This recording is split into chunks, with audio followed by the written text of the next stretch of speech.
Well, question 6 is very similar to question 4. It's just that the curves are much more complicated.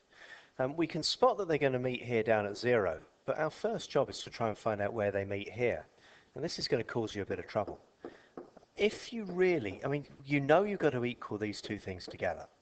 And if you really have trouble trying to solve that, well, you could actually use your calculator to do this.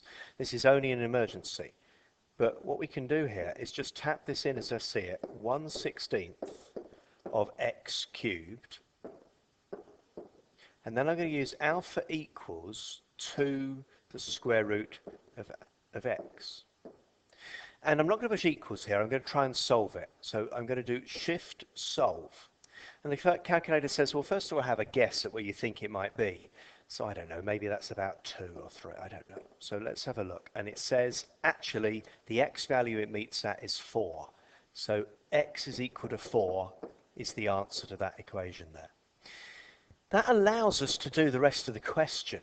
So if we now know that this is going from 0 to 4, we can then get on and do the rest of it. Other ways of solving that equation I can do at the end, but let's continue here. So now the next job is to find out this area between them. I'm going to work out the area under this top graph here. I suppose I need to know which one that is as well. That's the square root one. So I'm going to integrate from 0 to 4 of 2x to the power of a half dx. Power goes up by 1.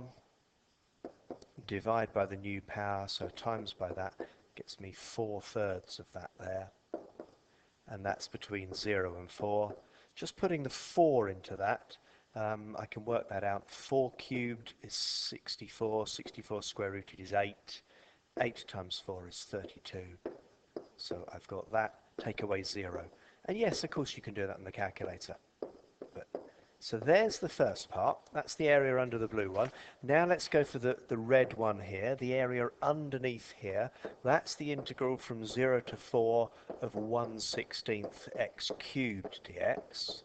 So power goes up by 1, divide by the new power. So 16 goes to 64 on the bottom there. And so you've got 4 to the power of 4, 256, divided by 64. That makes 4, put the 0 in, so that bit gives 4. The bit in the middle, this part here in the middle, is 32 over 3, take away 4, and that gives us 6 2/3.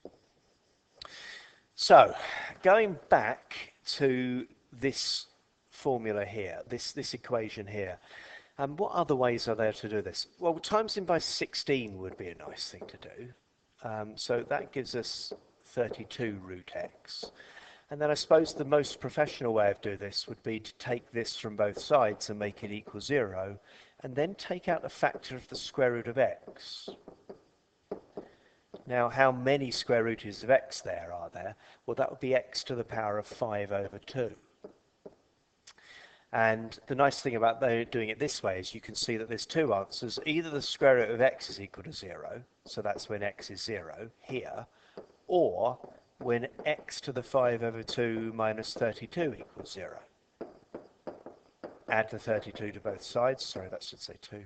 Add the 32 to both sides, square both sides,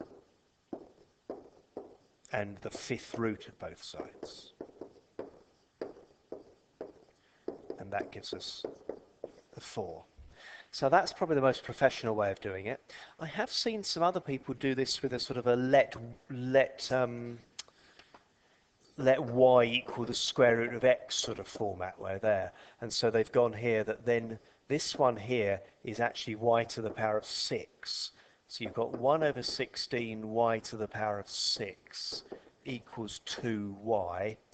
Divide both sides by y gives you y to the power of 5, times both sides by 16 times 2 makes 32, and so then y equals the 5th root of 32, and so the 5th root of 32 is 2. If y equals 2, y equals the square root of x, that tells you x equals 4. Less common, but I've certainly seen that be successful. Remember that way of doing it on the calculator, because it can save you all of this work.